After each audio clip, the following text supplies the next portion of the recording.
संजय भैया, लखनऊ से आए हुए संजय शर्मा जी। हिंदुस्तान में सबसे ज्यादा देखने जाने वाला YouTube चैनल 4 PM जो संजय शर्मा जी चलाते हैं, उसको सरकार ने बंद कर दिया। अचानक मेरा चैनल बंद कर दिया गया। मैंने सुबह मैसेज किया, YouTube को कोई जवाब नहीं आया। मेरे बहुत अच्छे लॉयर है हैदर, उन्होंने नोटिस दिया, हम सुप्रीम कोर्ट जा रहे हैं क्योंकि आप डेमोक्रेसी में दखल दे रहे हैं यूट्यूब को। मैंने तत्काल 4 PM यूपी के नाम पे चैनल बनाया। मेरे नोटिस के 3 दिन बाद मेरा चैनल खोला गया, लेकिन 4 PM यूपी बन गया। आज 4 PM यूपी के भी 20 लाख सब्सक्राइबर हैं। ये गोभी मीडिया के चैनल जो दिन भर हिंदू मुसलमान की नफरत बांटते हैं, दिन भर हिंदू मुसलमान के बीच फसाद खड़ा करने की कोशिश करते हैं, इनके पीछे का मकसद क्या है?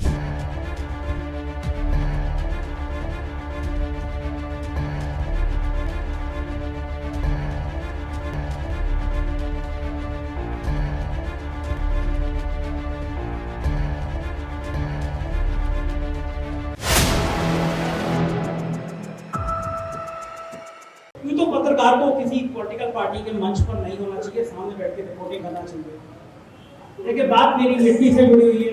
मैं जिस जगह से आता हूँ, बदायूं रईस में भी वहाँ से आते हैं, और अब वो आदमी साहब मेरे दिल में बसते हैं, क्योंकि मैं देखता था उत्तर प्रदेश में रहकर कि महाराष्ट्र में कोई शख्स 2 कौमों को एक साथ रखने के लिए, गरीबों के लिए लड़ाई लड़ रहा है। और नेताजी के दौर से मैं वो आदमी साहब को देखता रहा कि किस तरह महाराष्ट्र की सरजमीं से कोई आदमी संघर्ष कर रहा है। तो मेरे दिल में उनके लिए बहुत सम्मान था, उससे मुझसे बातें होती रहती थी। आज बड़ा अच्छा दिन है कि मैं आज उनसे मिल रहा हूँ, और आज मेरे लिए बड़ा खास दिन भी है। मैं बस 5 मिनट में अपने जर्नी सुनाऊंगा आपको, लेकिन देश का सबसे प्रतिष्ठित अखबार है द हिंदू। आज द हिंदू ने मेरे ऊपर एक फुल पेज की स्टोरी छापी है कि सरकार मुझे कितना प्यार कर रही है। द हिंदू ने इसका पूरा ब्यौरा दिया है। मैं बस 5 मिनट में, चूंकि महाराष्ट्र के लोगों में बड़ा हैरान था कि आप में से जितने लोग बैठे हैं उनमें से बहुत सारे लोगों ने मुझे पहचाना, मेरे साथ फोटो खिंचाए। और मुझे लगता है ये दौलत, इससे बड़ी दौलत कुछ होती नहीं है जब आप लोगों के दिलों में बसते लगते हैं। बात सिलसिला में शुरू करूंगा। मैं उत्तर प्रदेश से आता हूँ, राजधानी लखनऊ से आता हूँ, जो प्यार और नफासत का शहर है। रहने वाला बदायूं का हूँ। 2017 की बात है, सरकार बदली थी, और कुछ महीनों बाद सरकार के एक बड़े अफसर ने मुझे बुलाया और कहा कि बाबा तुमसे नाराज हूं। मैंने तो पूछा नाराज क्यों? उन्होंने कहा कि तुम्हारा पहला पेज, वहां का मेरे अखबार का नाम 4 PM है, जैसे आपके यहाँ मिट्टे छपता है, मेरा 4 PM छपता है। ने कहा कि जो पहला पेज है, ये पहला पेज सरकार के खिलाफ कभी कभी लिखता है, जो बहुत वायरल होता है। कभी राहुल गांधी ट्वीट कर देते हैं, कभी केजरीवाल कर देते हैं, कभी प्रियंका कर देती है, कभी अखिलेश जी कर देते हैं। ये मत छापो, क्योंकि कोई बड़ा अखबार सरकार के खिलाफ छापता नहीं है। तो मैंने हंसा, मैंने कहा कि आप उदाहरण देख लीजिए। तो बोले उनको लगता है कि आप अखिलेश जी के दोस्त थे, अखिलेश जी आपके घर जाते थे, आप अखिलेश जी के घर जाते थे, इसलिए आप अखिलेश जी के कारण ये लिख रहे हैं। मैंने कहा पहली बार तो कि कोई मेरे घर आता था, वो कोई गुनाह नहीं था, वो प्रदेश के सूबे का मुख्यमंत्री था, एक हरदिल नौजवान नेता था, तो कोई गुनाह नहीं है। तो मैंने कहा, दावा किया, मैंने कहा मैं शपथ पत्र देने को तैयार हूं कि अगर समाजवादी पार्टी की सरकार में मुझसे ज्यादा अखिलेश यादव के खिलाफ किसी अखबार में लिखा हो तो मैं कल अखबार बंद कर दूंगा। लेकिन साथ ये भी कहना चाहता हूं, ऐसा नेता देश में होना बहुत मुश्किल है कि आप जिसके खिलाफ लिखो वो उसी दिन बुला के आपको चाय पिलाए और कभी ना कहे कि आपने उसके खिलाफ कर। ये अखिलेश यादव का ही बूता था कि एक दिन प्रेस कॉन्फ्रेंस का इन्विटेशन आया, हम लोग गए तो वहां एक बड़े प्रकाशन समूह की एक किताब का विमोचन था, और उस विमोचन में अखिलेश यादव के खिलाफ जितने तीखे तीखे कार्टून थे, मैं बहुत विनम्र हूं, लेकिन शायद मेरे खिलाफ भी इतने तीखे कार्टून कोई छापता, मैं उससे बात नहीं करता, लेकिन वो अखिलेश यादव ही थे जिन्होंने अपने खिलाफ लिखे हुए इतने तीखे कार्टूनों की किताब का विमोचन खुद अपने हाथ से किया। ये है देश का लोकतंत्र। मैं उन साहब से मना करके आया, उन्होंने मुझे ऑफर दिया कि प्रदेश में 1000 करोड़ रुपया है। ये बात गौर से सुन लीजिए, ये बात आपको समझना बहुत जरूरी है, क्योंकि आप इस बात का संदेशा गांव-गांव देहात तक फैलाइए कि ये गोभी मीडिया के चैनल जो दिन भर हिंदू मुसलमान की नफरत बांटते हैं, दिन भर हिंदू मुसलमान के बीच फसाद खड़ा करने की कोशिश करते हैं, इनके पीछे का मकसद क्या है? उन्होंने मुझसे कहा कि उत्तर प्रदेश का बजट 1000 करोड़ रुपए पत्रकारों को बांटने का है, हम भी आपको 10 करोड़ रुपए साथ देंगे, पहला पेज बदल दीजिए। मैंने मना किया और उसके 48 घंटे के बाद एक दरोगा मेरे ऑफिस में आया, एक फर्जी नाम और पते के साथ मेरे खिलाफ आर्थिक अपराध अनुसंधान जिसे ईओडब्ल्यू कहते हैं उसकी जांच सेटअप की गई। मैंने उस अफसर को फोन किया, मैंने कहा मैं बदायूं की सरजमी से आता हूँ, शकील बदायूं की सरजमी से आता हूँ। आप जैसे पुलिस वाले अगर सोचते हैं मुझे डरा लेंगे तो डरना बेकार है, आप आराम से जांच कराइए। उसके 1 महीने बाद मेरे ऑफिस पे 2 गाड़ी भर के लोग आए, मेरे ऑफिस पे हमला हो गया, ऑफिस तोड़ दिया गया। तब मैंने यूट्यूब बनाया और अपनी बात कहना शुरू करी। उसके कुछ ही दिन बाद एसटीएफ के जो सबसे बड़े अफसर हैं, जो आजकल टांग पे गोली मारना फैशन समझते हैं, उन्होंने मेरी और मेरी पत्नी जो अखबार उसके नाम पे उस पर क्रिमिनल डिफॉर्मेशन का सूट दायर कर दिया। संजय सिंह जी मेरे ऑफिस में आए, मैंने उनका इंटरव्यू किया। सरकारी मकान मिलता है पत्रकारों को, मुझे मिला था। अगले दिन 100 पुलिस वाले लगा के मेरा मकान खाली कर दिया गया और ये सब होता रहा। 2022 का चुनाव आया, मैं एक डिबेट करता था शाम को, बड़े बड़े गोदी मीडिया के चैनल पे वो डिबेट 2000-4000 लोग देख रहे होते थे। एक दिन मैंने डिबेट खत्म करी तो 6 लाख लोग मुझे देख रहे थे। यह है इस देश के लोकतंत्र की ताकत। अचानक मेरा चैनल बंद कर दिया गया। मैंने सुबह मैसेज किया, यूट्यूब को कोई जवाब नहीं आया। मेरे बहुत अच्छे लॉयर है हैदर, उन्होंने नोटिस दिया हम सुप्रीम कोर्ट जा रहे हैं क्योंकि आप डेमोक्रेसी में दखल दे रहे हैं यूट्यूब को। मैंने तत्काल 4PM यूपी के नाम पे चैनल बनाया। मेरे नोटिस के 3 दिन बाद मेरा चैनल खोला गया, लेकिन 4PM यूपी बन गया। आज 4PM यूपी के भी 20 लाख सब्सक्राइबर हैं। इन्होंने मेरे को रोकना चाहा, मैं और आगे बढ़ गया।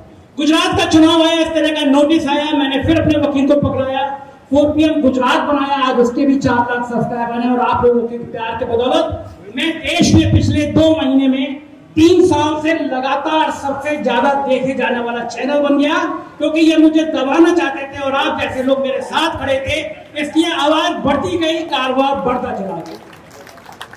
पहलगांव का हमला हुआ, अचानक यूट्यूब से मेरा आया साहब, यूट्यूब ने कहा कि भारत सरकार ने कहा कि आप एंटी नेशनल है, आपका चैनल बंद किया जाता है। मैंने मेल करके पूछा कि मैं एंटी नेशनल कैसे हो गया। मैं तो सिर्फ ये पूछा था कि आतंकवादी कहां से आ गए, आप कहां थे, देश के गृह मंत्री कहां थे। और ये सवाल मैं नहीं पूछ रहा, ये सवाल देश के 150 करोड़ लोगों को पूछना चाहिए कि जब धारा 370 हट गई तो देश की संसद में कह दिया गया आतंकवादी अब नहीं आ पाएंगे, तो हमारे बेगुनाहों का खून बहा दिया गया। देश के गृह मंत्री कहां थे, देश की सरकार कहां थी। मैं ही नहीं, देश के बच्चों को सवाल पूछना चाहिए, कोई जवाब नहीं। मेरा चैनल बंद। मैं गया कपिल सिब्बल साहब के पास में गया, सुप्रीम कोर्ट में रिट करी। सुप्रीम कोर्ट ने हफ्ते भर का नोटिस दिया कि सरकार बताइए देश के सबसे बड़े चैनल को बंद कैसे किया गया। डर के मारे सरकार ने 3 दिन में चैनल खो दिया। 6ठे दिन जब सुप्रीम कोर्ट में तारीख थी तो आके कहा हमने अपना आदेश वापस ले लिया। दोपहर के 1 बजे आदेश वापस आया, रात के 1 बजे दुबई पहुंचा और अगले दिन दोपहर 1 बजे 4PM मिडिल ईस्ट लॉन्च कर दिया और कहा तुम मेरी आवाज हिंदुस्तान में रोकना चाहते हो, मैं पूरी दुनिया में फैल जाऊंगा। ये ताकत है लोकतंत्र की। उसके कुछ ही दिन बाद बीते, अभी पिछले 1.5 महीने पहले मैं फिर पूछ रहा था कि भारत की हुकूमत को क्या हो गया। हमारे यहाँ के लोग हथकड़ी और बेड़ी में आके वापस भेजे जा रहे हैं। कौन सी फाइल है, कौन से फोटो है जो हम डरे हैं, अमेरिका का जवाब नहीं दे पा रहे। वो ईरान जिसकी संस्कृति भारत के साथ जुड़ी हुई थी, वो ईरान जो हमेशा भारत के साथ खड़ा था, उस ईरान का साथ क्यों छोड़ दिया गया। फिर से यूट्यूब से आ गया कि आप एंटी नेशनल, सरकार ने कहा आपका चैनल बंद। मैंने शेर कहा कि लगता है हर इम्तिहान के लिए जिंदगी को मेरा ही पता याद है। हमारी रिपोर्टर सामने खड़ी है, फिजा बड़ी बहादुर लड़की है, इसने एक इंस्टाग्राम पे रील बनाई। सरकार से पूछा कि अपने चैनल क्यों बंद कर दिया गया। 1 घंटे में इस लड़की के 30 लाख व्यू आ गए। 2 घंटे बाद मोदी सरकार का फरमान आया कि इंस्टाग्राम रील बंद कर दी गई। ये है ताकत एक लड़की की आवाज से। सरकार डरती है। हमारे फेसबुक पेज पे 1 करोड़ व्यू आ रहे, फेसबुक पेज बंद कर दिया गया। 2 दिन बाद दिल्ली हाई कोर्ट में फिर इसको करने की सुनवाई और इंशाल्लाह ईश्वर की कृपा से हम लोग जरूर जीतेंगे। मैं एक आखिरी बस बात सुनाना चाहता हूं, क्योंकि शकील साहब के शहर से आता हूं और वो शकील साहब जो हिंदू मुसलमान के फसाद की बात करते हैं देश में, वो शकील साहब लिखा करते थे मन तत्पत हरि दर्शन को आज। उसके गाए हुए गीत, उसके लिखे हुए गीत 5 वक्त के नमाजी मोहम्मद रफी साहब गाया करते थे। और ये देश, ये उत्तर प्रदेश वो है जब मीना कुमारी जी शादी होकर आई अमरोहा में, उनका बेटा था सौतेला बेटा। ये हुआ कि कुरान शरीफ पढ़वानी है, किससे पढ़वाया जाए, तब पता चला अमरोहा में केवल एक व्यक्ति कुरान शरीफ अच्छा पढ़ाता है, उसका नाम है पंडित हरि नारायण शास्त्री। मीना कुमारी हैरान हुई, पंडित जी कुरान पढ़ाएंगे, बुलाए गए।